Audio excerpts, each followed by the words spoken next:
んにちは。Learn Japanese with Fun のリカです。2月になって先日ちょうど日本では東京のある関東のエリアで大雪が降ってニュースになりました。私も日本にいる家族や友達の写真を見て交通の面とかで大変なこともあったようなんですが、都会に降る雪の様子とても綺麗だなと思いました。前回の動画では日本の1月を紹介してとっても盛りだくさんでしたね。ですがなんと2月もとっても面白い行事があるので今日はぜひ紹介させてください。皆さん2月3日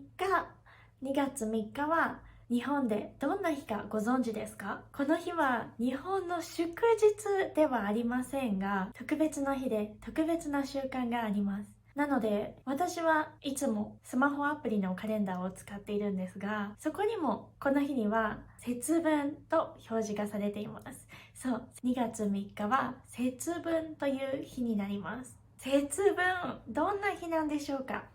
まずは漢字がわかる皆さんは節と分の漢字を見ていただければと思います。節は季節の節、そして分は分けるという漢字ですね。そう、これは季節を分けるということを意味してるんです。でもまだ2月で東京で雪が降っていたり完全に冬ですし、なんでと皆さん思われるんではないでしょうか。私も日本で育ってきたんですが、やっぱり2月3日はまだ冬という感覚があります。ですが、これは私も小さい時に学校で習ったんですが、日本には昔使われていた暦、カレンダーが存在して、その暦の上では春の始まりがこの節分の次の日になるんです。ということで、新しい季節、新しい春の始まりの前に邪気を払いましょう、悪いものを払いましょうという儀式のようなものが行われる日がこの節分になります。節分の次の日は立春と呼ばれていて、立つ春と書いて立春と読みます。この暦は二十四節気と呼ばれるんですが、なんと2500年前の中国でできたらしくて、日本には6世紀頃に伝わったそうです。太陽の動きに基づく暦で季節を表すために使われていました。その名前の通り1年間を24に分けていて、それぞれに名前があります。皆さんもご存知の日本の四季、春、夏、秋、冬、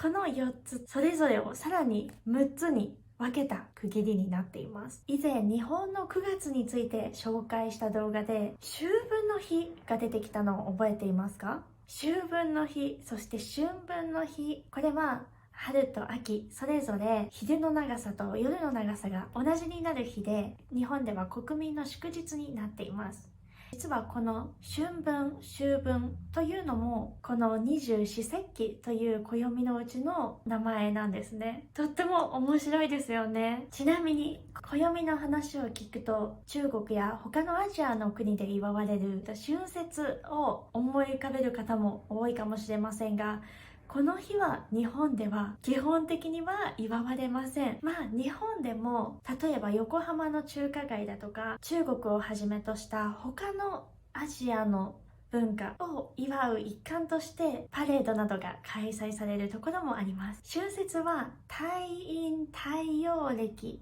のお正月なんですが、この暦も中国から日本に7世紀頃に伝わったと言われていて、1873年、明治6年に欧米と統一するために今の太陽暦もしくはグレゴリオ暦が採用されますが、その前までこの暦が使われていました。なので春節のことを日本語で旧正月と言ったり、この太陰太陽暦のことを日本語で旧暦と言ったりします。そしてこの二十四節気は国立天文台の観測によって各年に決まります。ほとんど日付は同じなんですが、1日ほど前後することがあって、今年2024年は2月の4日が立春なので2月の3日が節分、そして来年2025年は2月の3日が立春ですので、2月の2日が節分になるわけなんです。なので時々前後します。さあ、ここまでかなり深い内容になりました。私も日本で育ってきて、毎年のようにこの節分をお祝いするわけなんですが、なかなかこの暦、なんでこの日なんだろうとか、これは大人になって自分が興味を持って調べるまでは知りませんでした。なのでこれはもしかしたら日本生まれ日本育ちの方にもお楽しみいただける内容だったかもしれませんね。そしてここからはもう少し実際に何をやっているのかっていうことを紹介していきたいと思います。節分にされている習慣2つ紹介していくんですが、まず1つ目は豆まきです。そうなんです。これ文字通り豆をまきます。豆をこう投げます。そう、すごい面白いですよね。私もすごい面白くて結構楽しいので好きです。日本でこんな食べ物を投げてもいいのかってびっくりされるかもしれませんが、まあこれは行事の一部なので OK です。まあ大体家族で行う人が多いですかね。家の中で誰かが鬼になって鬼の仮面をかぶります。これは手作りでもいいですし、スーパーでその時期に投げる大豆の豆を買うとお面がもらえるとか、そういうのもあるので、お面を用意して、そして一人の人がお面をかぶってその鬼に向かって鬼は外、福は内と言って豆を投げます。そうなんです。鬼は外に、福は内にという意味ですね。そして豆まきが終わった後は豆を自分の年の数だけ食べます。そうすることで邪気がなくなって幸運が舞い込んでくる、そういう風に信じられています。神社などでも豆まきのイベントが開催されます。神社の豆まきだと参加者の人は投げられたお豆やお菓子などをキャッチします。なのでぜひ袋などを用意して少し準備をして楽しみに行ってみてください。ちなみにこの節分と豆まきももともと中国から伝わってきた風習だそうです。ただ私が知っている限りでは中国ではそれは日本のようには行われていないそうなので、知っている方やもし皆さんの国で同じような習慣があるとかあったらぜひコメントで教えてください。さあ続いてこの節分の日にすること2つ目は恵方巻きを食べることです。恵方巻きはこんな感じでとても太い巻き寿司になりますね。こちらもすごい具材がたっぷり入っていて太くて、そして長いですね。結構ボリュームたっぷりになります。中の具材は厄除け、金運、幸運など縁起のいい食材が使われていることが多いです。まあでも私も結構いろんな種類の恵方巻きを見ますね。さあこの恵方巻きの恵方、どういう意味なんでしょうか。恵方、漢字は恵みの漢字ですね。恵まれたとか恵むという漢字。そして方は方角の方ですね。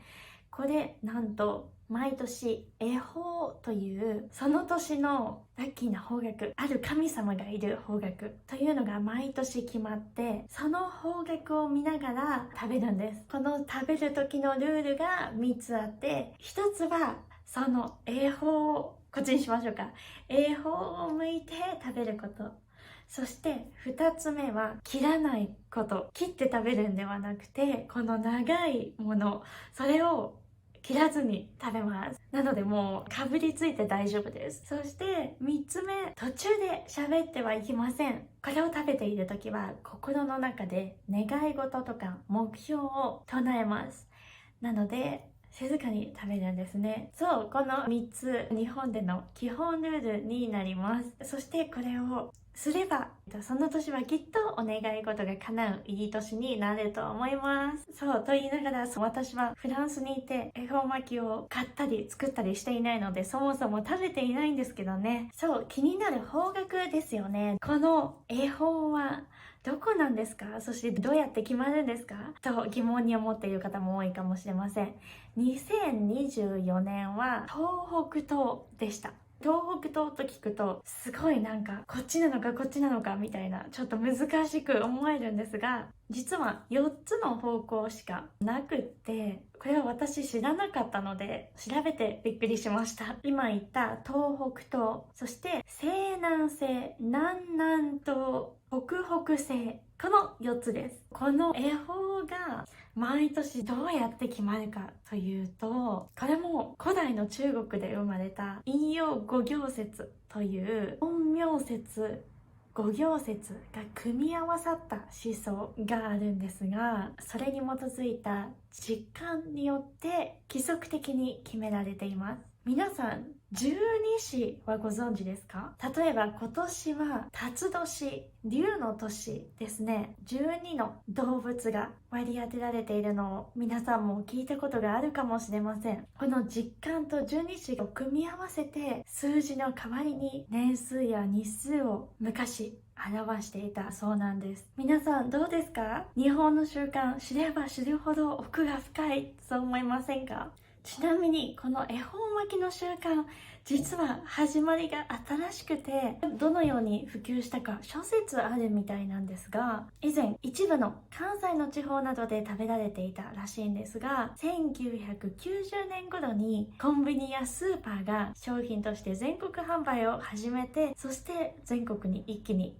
この習慣が広まったらしいんです。これもまた面白いですよね。今回も見ていただきどうもありがとうございました。次のビデオでは2月のもう一つの面白い日本の日、バレンタインデーについて紹介したいと思っていますので、まだの方はチャンネル登録、そして評価、コメントぜひよろしくお願いします。それではまた次のビデオでありがとうございました。バイバイ。